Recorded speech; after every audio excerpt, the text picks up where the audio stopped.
Well, hello, Chris. So wonderful to see your smiling face. Thank you for joining us on the Everyday Mystic. I'm so glad to be here. Thanks for having me on. I really actually interested in this conversation. This will be really fun. Good. Yeah, because I know you don't identify as a mystic in any Right. I don't way. identify as a mystic or a spiritual person or religious or a person of faith, any of those titles that I know are super diverse. I just don't. But I love being a heart connected human, and I love connecting to other people in the world around me. So maybe I got my definitions wrong. I'm really curious about where this goes and if I'm the anomaly or if I'm just thinking about it a different way. Yeah, the reason I asked you to come onto the show is because in a conversation we had, you mentioned some of your life path and history outside of the work you do, because we had connected around the work you do.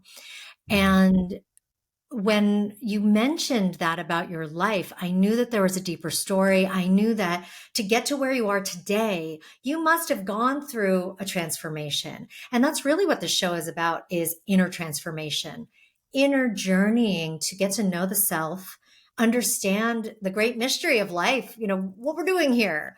And we don't have all the answers. And part of what we talk about on the show is what are some of those pathways, some of those practices, and some of those real life practical ways and means of understanding who we are so that we can thrive in this world and in this life. So tell us about you, Chris. People can look you up and they, just heard my introduction of you. So they know who you are on paper, but tell us who you are.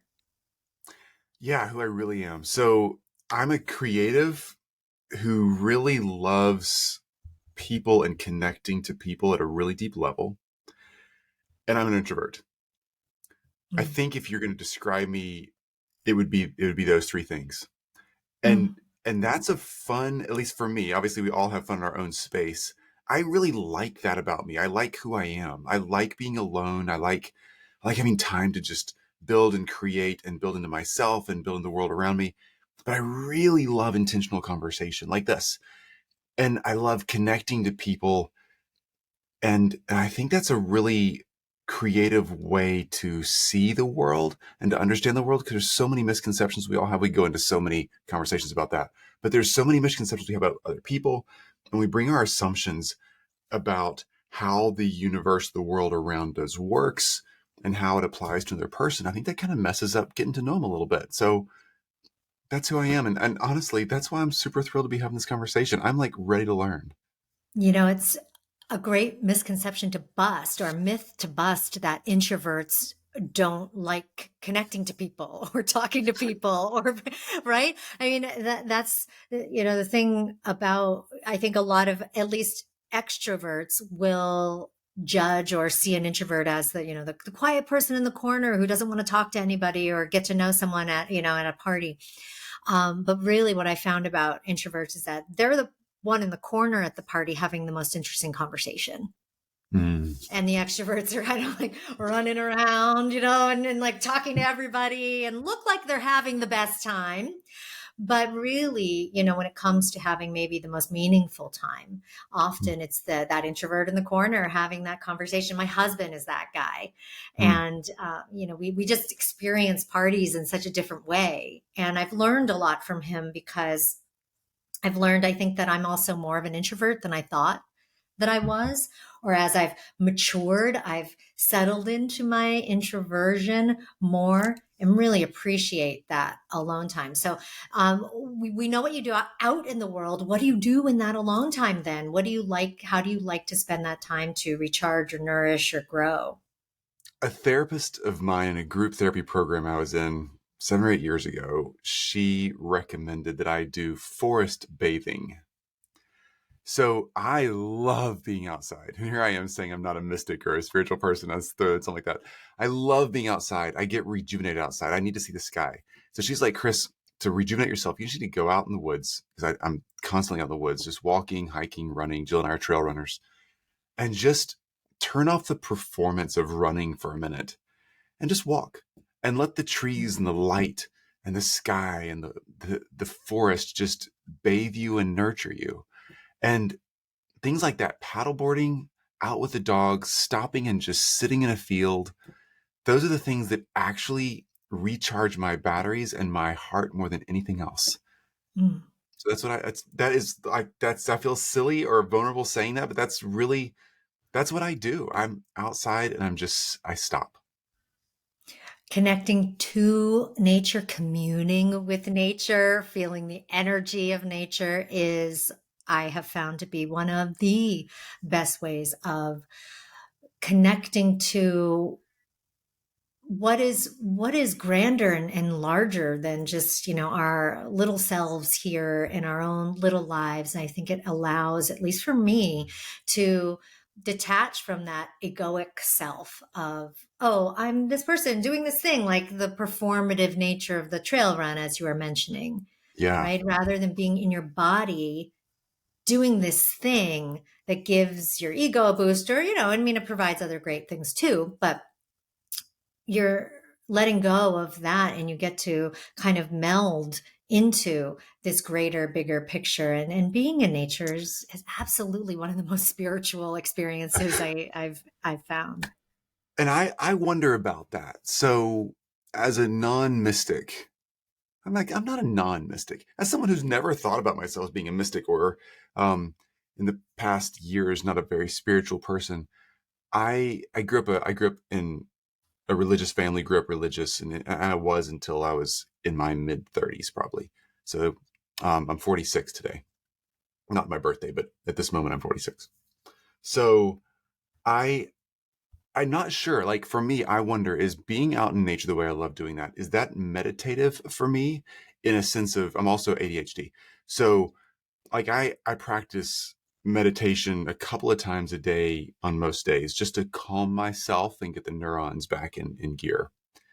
So when I'm in nature, stopping and being in that moment is very meditative to me. And it allows me to listen to the sounds and feel the wind and the sun and the rain, whatever it is. So I don't know, for me, is that for me? So I take that as this is science and this is me focusing on one thing, like a breath focus, not that the actual trees, sky, woods, life forces out there are part of my life force, other than our atoms bumping into each other from a Hmm. quantum standpoint. Like I'd be curious, how would you define that? Like you took that Yeah. as a more spiritual connection. I take it as it's a place to meditate. Yes. Yeah. And I mean, meditation being a deep, deep and profound, long-standing practice of most mystics and spiritual people at Yeah. different levels, right? I mean, from the church standpoint, it might be a meditation through prayer, Hmm. through another type of religion or practice, or a organized religion. It might be through another means. The way I see it is that we are, as mystics, and why I named this podcast The Everyday Mystic, is that we are choosing our own path to connect with the divine. And how we define the divine is this beingness that is everything. And we're part of it too. We can feel, and you mentioned it from a quantum standpoint, we know from a scientific standpoint that we are not energetically different than the rock. Right. Then, right, we Yeah. have, and we're more space than we are matter. We are possibility, not this concrete substance. That our reality therefore is malleable and potentially multi-dynamic, multiverse. Yeah. I know. And having, this so to think about it from both the mystical ancient standpoint and the futuristic quantum standpoint, it's kind of bringing it back all together. Really, Hmm. it's coming back into that same place of that we are this one energy, all Hmm. connected through what means, who knows? I mean, everyone's got a different definition of what it is, right? Yeah.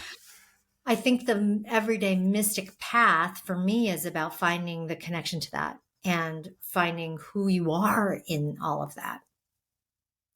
I so wonder, I'm so glad we're having this conversation. I so wonder if this is a personality difference or just the way we see the world different, or our baggage from the past or our hopes for the future, whatever. I wonder if, I mean, we're talking about the same stuff here, the same connections. We're just labeling it differently. And by that label, I mean, I think of it very literally, like this is just science and atoms and neurons bumping around versus a deeper connection that's something outside of the physical matter, um, or the energy sources we can measure. And that's probably pretty fallible because, I mean, we're constantly learning how to measure things we never measured before. So there's obviously lots of question marks about things that you and I both don't understand that could bring a lot of light to this. You know, part of my connection to the world around me is people who've cared for me. And as somebody who I grew up in a, I don't know if you know this, I grew up in a really horrible home. Um, that was both amazingly wonderful and scary, traumatic, abusive, emotionally, sexually, spiritually. And I, I don't know, I don't know if some of my healing and connection and moving through years of suicidal tendency, decades of suicidal tendencies and decades of depression, anxiety, and finding healing from real people who really invested in me, and the connection I have with some of the people who went through those residential programs with me or stayed connected to, all of those connections are really deep and meaningful to me. And they're not just science. Um, and the way that I've learned to heal has been very literal, Hmm. very like instead of meditating from a spiritual standpoint, meditating from a controlling the breath standpoint and realigning just my thoughts, you know? There's so many paths to finding out where we used to be and where we hope to be and how to bridge that gap. I'm thrilled when I talk to people like you. I'm thrilled being married to the girl I've been married to for 24 years because she's a very, very like purposeful, faith, intellectual person.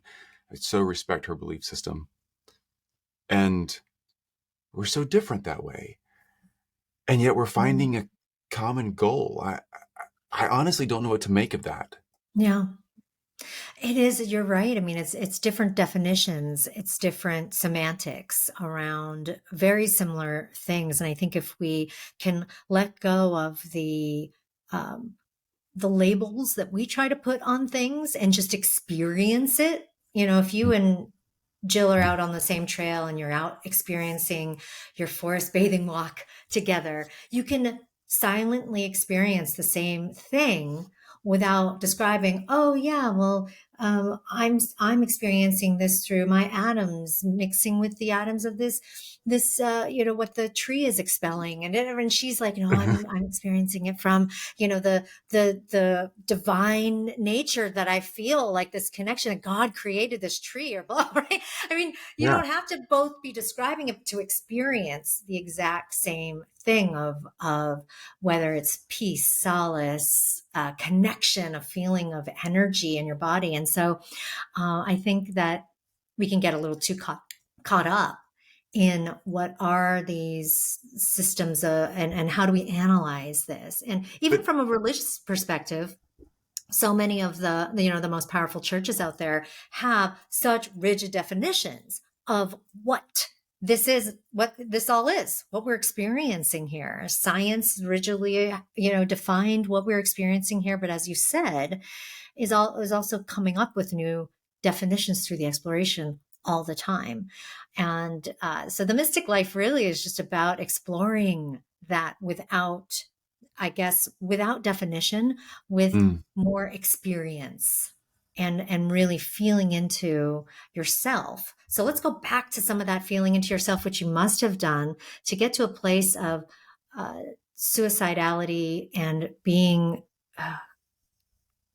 lost, I would say, maybe in your trauma, to where you are now as a healthy, successful, happy individual.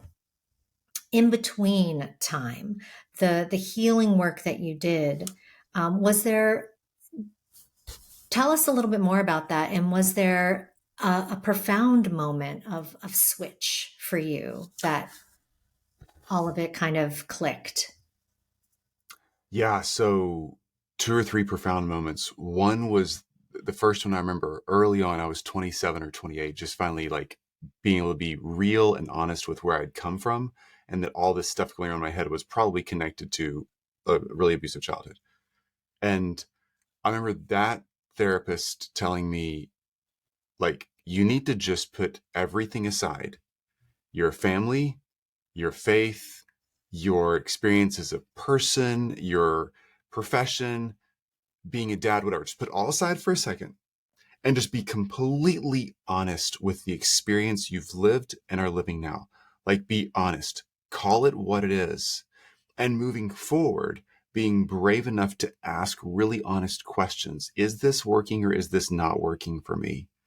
Is this creating a healthy next step or not? There's Mhm. so many honest decisions I've made into this healing process. And I don't, let's just stay on this track. There's so many honest decisions that I was open-minded enough to, to act on that were just so healthy for me and so healthy for Jill and I, and so healthy for my kids, that ended really unhealthy things in my life and from my past and began really healthy journeys. And if you just define some of this mystic lifestyle as being open and being curious and being on this journey and being willing to not label but just experience, that's what I started doing. And it allowed me to get real and to and for you listeners right now, by the way, you found your person. That's why you're here. You're not here for me. You found your person. Keep listening to this podcast. Lean in, ask questions. She's got you. But for me, the I want to say the being willing to say, I know what that thing is that I need to be honest about. I know what I need to question. I know what I might need to do next, and it scares the crap out of me. Mhm. And doing that with bravery and with honesty, not because you're trying to prove something or trying to be someone to somebody else or any of that stuff. Just do it because you believe, like, this is, I see it. This is the truth, and I need to do this. Take that step. Mhm. Take that step. And if you're wondering if that step is a right step for you, um, it'd be great to have a professional around you. That's what I did. That I could talk things through with and say, I'm really struggling. Here's the next step I think I should take. Does this seem unreasonable, dangerous to me or someone else or whatever? And to have confidence, say, no, this is not a dangerous thing. This is a good thing to go explore. Go for it. So, dear listeners, you know who you are. And if that thing's popping in your mind, find a real person who aligns with your place now, and ask that professional to help you talk through that idea, talk through the steps, and Mhm. go for it. Be Yeah. brave for yourself. Yeah. I'm so glad that you took all those steps. Not everybody does, and I think it's so interesting to talk with people about their individual journeys and what is it that for you, like, have you ever contemplated that or reflected on that? Why? What was it in me that allowed me to be brave and to take those steps? I mean, was there any faith involved in that, or was it pure, like, I just got to do this shit if I'm going to survive? Or, what do you think it was in you? Because there's so many people that go the other way. For me, it was two things. Was married to Jill, obviously, at that point. And so the adults around me I knew could handle themselves. I was suicidal. I have 5 kids. I didn't want to leave them with the shit that my parents left me with. And taking my own life would have just done them more harm than good. Mm. Even if I believed in the moment, which I did, that they would be better off without me because I was so messed up, which wasn't true, but that's what we believe when we're that deep and dark, right? Um, I didn't want to mess them up. That's what kept me from ending it, and what helped me take action was because I was like, okay, if I'm not going to end it, this sucks so bad. I got to do something. I can't remain on the planet without taking serious action to help and heal myself. Mm-hmm. So I was committed to remaining on the planet, which meant that I was committed to taking action. Mm. And if anybody out there is listening to me right now and you're really dark and desperate, please find someone you can talk to that's a professional. I don't know if you're going to feel better tomorrow or next year or in 10 years. It's a journey, I promise. I have one tattoo on my arm and it says free, little tiny words on the inside of my left arm. And it was 4 years ago at that tattoo, and I realized I was 3 years out from being suicidal. I didn't know this shift had happened. I just woke up one day and was like, it's been 3 years since I thought about this. And it happens. And you can get better. And we need you. Mm-hmm. And you need me. And I'm glad we're all here doing this together. Yeah, me too. Me too. Thank you so much for sharing your story, Chris. I do believe that the soul's journey is paved, and also, we all have our own individual path in this, but that we are called to heal, and called to heal from our human struggles, and through it we find these incredible gifts of strength and of courage and of resilience and of maybe creativity. Maybe some of this was behind. So, final story that I'd love for you to share is, what was any of that personal human struggle that you've overcome through your healing? Did any of that contribute to, or how much of that contributed to your actual successful, the stuff you've come up with creatively within your business and in your life? Yeah, I'd say every bit of the healing, and chicken or egg, right? Which came first? Every bit of the healing has strengthened my muscles to choose and to stick with something. And I use those muscles in being hopefully a decent dad to my kids, and a spouse to this girl that I love so much, and an entrepreneur and a friend. All these things that we do in life, running trails or whatever, all of those things work together. I don't know if one is in charge of the other. It's like they're all spokes on a wheel that are supporting the hub, which is ourself, and supporting the things we're doing around us. You can't have one without the other. And it's been so great to reconnect to me and make real choices that have helped me, because it's given me so much more freedom to be with others. And I really, really love that. Mm-hmm. And serve people with a mission greater than that story, right? Mm-hmm. Yeah. Yeah, that's beautiful. Thank you again for sharing, Chris, and coming on. I am excited to share all your links in the show notes so that people can get to know your work and what it is you're here, what you stuck around for to do, aside from spend time with your beautiful family. Chris's work is so supportive of others who are looking to just magnify and maximize the success in their life. So I'll put all those links down there, and would love to have you back anytime. Thanks so much, Carissa, Chris. thank you so much. All of you listen in, like lean into her, ask her questions. She's here for you. Thank you for having me here. My pleasure. Awesome. Yay. Thank That was you. the shortest interview